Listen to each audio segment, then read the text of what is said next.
The studio is sponsored by Explore Digital Marketing. Join Explore Digital Marketing work from home opportunity. Model based part-time jobs offered for students, homemakers and job seekers. Use your free time to earn. No fixed hours, work at your convenience. Search, share and publish content, simple thoughts, no selling or no referral.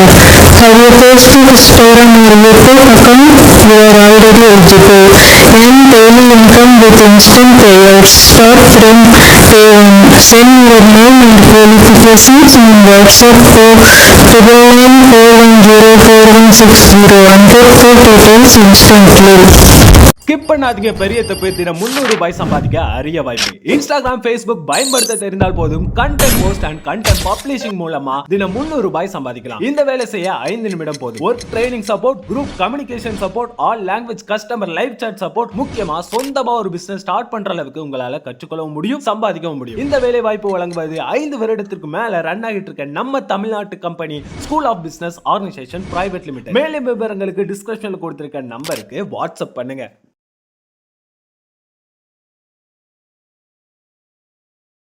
கண்களின் பார்வையை வழிச்செல்லும் இமயமலைச்சாரலின் பசுமை போர்த்திய மரங்களின் அணிவகுப்பு, குளிர்ச்சியான மேகமூட்டங்கள் தழுவி செல்லும் போது ஏற்படும் உடலின் சிலிர்ப்பு, புதுமையான இடத்தில் புதுமையோடு இயற்கையை ரசிப்பதால் உண்டாகும் களிப்பு, மனதில் உற்பத்தியாகும் அறிவியல் மகிழ்ச்சி, வெள்ளத்தில் குளிப்பு என ஆனந்தத்தின் எல்லைக்கே சென்றிருந்தான் முகன்.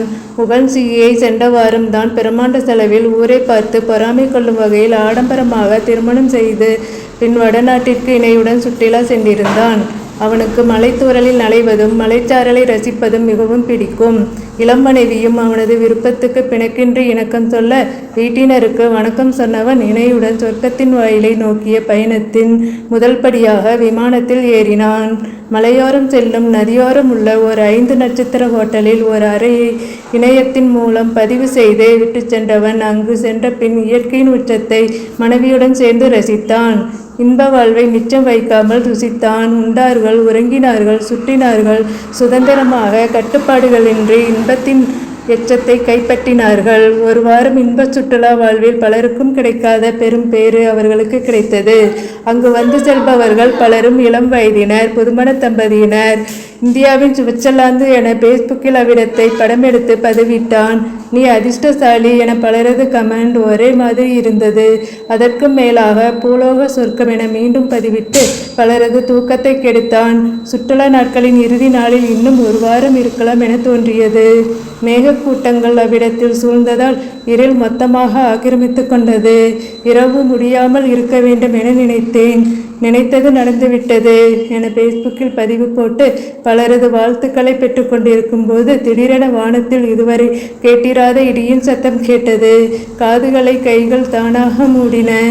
இனம் புரியாத அதிர்ச்சியால் உடல் நடுங்கியது.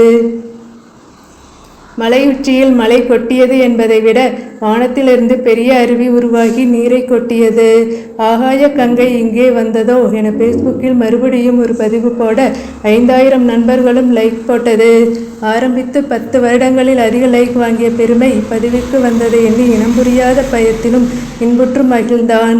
மேக வெடிப்பாக இருக்கலாம், நீங்கள் ஆபத்தில் இருப்பதை அறியாமல் இருக்கிறீர்கள் என ஒரு நண்பன் கமெண்டில் போட்ட பதிவை படித்தபோது பயத்தில் மனம் பதைத்த மறுநொடி மலையில் இருந்து காட்டாற்று வெள்ளம் கரை புரண்டு வருவதை அரை ஜன்னல் வழியை கண்டபோது பிரகாசமாக எரிந்த விளக்கு அணைவது போல் நம் வாழ்க்கை இன்றோடு முடிந்தது என நினைத்து இருவரும் வீல் என மரண ஓலம் எழுப்பி கதறிய அடுத்த நொடி அருகில் இருந்த பல வீடுகள் வெள்ளத்தில் அடித்துச் செல்லப்பட்டதை பார்த்தார்கள். ஹோட்டலின் 2வது மாடிக்குள் சுனாமி அலை போல் தண்ணீர் பீரிட்டு உள்ளே வந்தபோது இருவருக்கும் பாதி உயிர் போயிருந்தது. சில மணி நேரம் சென்ற பின் போகும் தண்ணீர் சற்றே குறைய ஆரம்பித்த போது போன உயிர் திரும்ப வந்தது. ஹோட்டலை சுற்றிலும் ஆர்ப்பரித்து சென்ற தண்ணீர் ஒரு பாறையின் உதவியால் ஹோட்டலை விட்டிருந்தது. ஆனால் சுற்றிலும் பாதை இல்லை, வெளியேற வழி இல்லை. இராணுவ ஹெலிகாப்டர் வந்ததில் கைட்டின் மூலம் ஏறி காப்பாற்றப்பட்ட சில நொடிகளில் ஹோட்டல் மொத்தமாக ஆற்றுக்குள் தலை குப்பர விழுவதை ஹெலிகாப்டரிலிருந்து பார்த்தபோது ஆபத்து மனிதர்களை தேடி வருவதில்லை, மனிதர்கள்தான் ஆபத்தை தேடி வருகின்றனர் என்பது புரிந்தது.